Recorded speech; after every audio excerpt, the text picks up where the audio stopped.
Good morning. Welcome back. A few minutes before 9 o'clock on a Saturday. A good day to get on outside, but sometimes before you going out or getting in, you want to have some nice reading material. And a lot of visitors and a lot of locals are familiar now with Mount Washington Valley Vibe. We have the owner and publisher here, Dan Hood. Good morning. Good morning. And Vibe is sort of out and about. It's a cool lifestyle publication that is sort of new to the Valley in the past few years. Yeah, it's already been 3 years. Mm-hmm. This is issue number 11, I think. Yeah. And there's a lot to talk about. Well, let's start with the cover, and a lot of time that's always sort of grabbing. And of late, the past few issues, you seem to have sort of gone more to the art side, if you will. Can you tell us a little bit about the cover, the arts, and how you find the people? So we try to mix it up. We do a photograph, art, painting, illustration. Right. This gentleman, I found him last year on a beer can of all places, and loved his artwork, loved his style, and said, hey, I need a cool cover for next winter. And so when you guys take a look at this cover, you want to look deep because there's some hidden elements that hint to what's inside. Okay. So if you look closely, you might see, a snow train or a snowmobile or a Canada Glaze skiing. Yeah. I mean, there's a little bit of everything, and that's pretty much what this valley is all about, right? A little bit of everything. Well, there is a sort of a big story in there. I mean, of course, it's winter. There's a lot of skiing and stuff like that. But looking at the snow trains. A little bit different. I mean, for those of you who aren't familiar with the ski trains that used to come up here back in like the 30s, AMC had this idea where it'd be neat if we could bring people up to this area and kind of get the recreational thing during the wintertime going. And so they got in touch with B&M, Boston and Maine Railroad, and they basically said, see if we can bring some people up. And they started to do that in the 30s and 40s and 50s. It got really popular. They would bring up as many as 4 trains on a Sunday. So if you can imagine getting on a train at like 6 in the morning and doing a 3 or 4 hour ride up to North Conway, and then skiing all day, and then heading back in the afternoon, I'd imagine there was some good times had, right? There's sort of après train. I guess. Après train.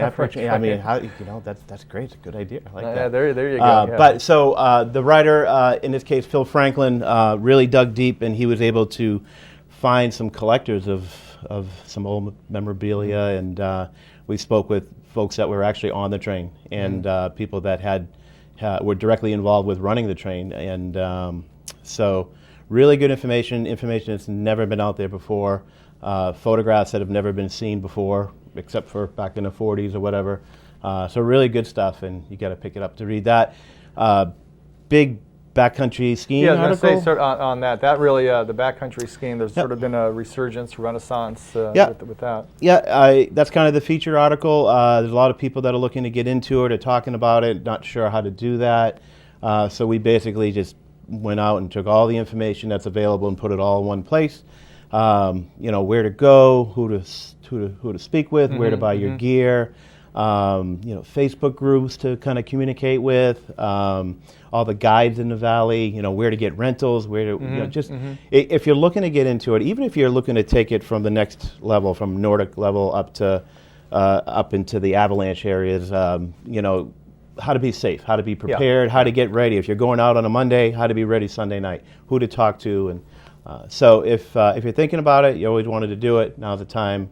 I got a little bit of snow yesterday. Probably not probably still a little light out there, but that's what these resources are for. They'll tell you. And speaking of resources, you also have a piece on various apps you recommend for the outdoors.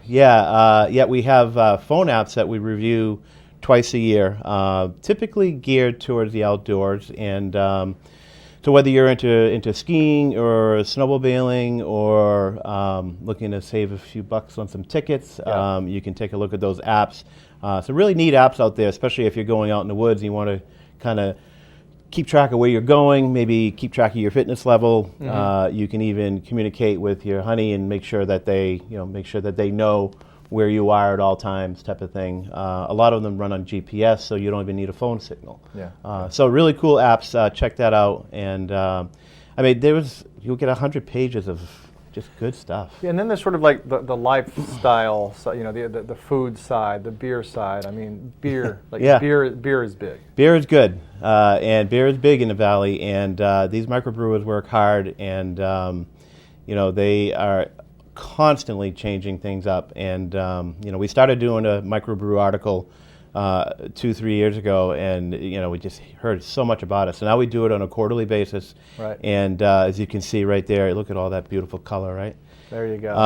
And so you know, we contact all the brewers in the Valley, and you know, we find out what's going on, and that's what we write about. And Nice. the writer Clem from the Vista Store does a great job. You should go and see him. He knows everything there is to know about beer. There you go. Yes. And also, so where can people find Vibe, and where can people find you? That is a great question. Me, I'm out on the trails, I'm up on the mountain, outside all the time. And Vibe is pretty much what I'm doing when I'm not doing those fun things. Vibe's available in about 300 areas around the Valley. If you go to MWVvibe.com, you will find a link that will show you where they are. But if you are like most of us and like to shop at Hannaford or Shaw's, then you can find them there. Flatbreads, Eastern Slope, the coffee shops in the Valley. We try to hit just about all of them, but it's out there, and Yep. you know, it's keeping me busy, that's for sure. Yes, well, good for you. Dan Yeah. Hood, thanks very much for stopping by, and pick up a copy of Vibe. Good thing to do. We'll be back after this.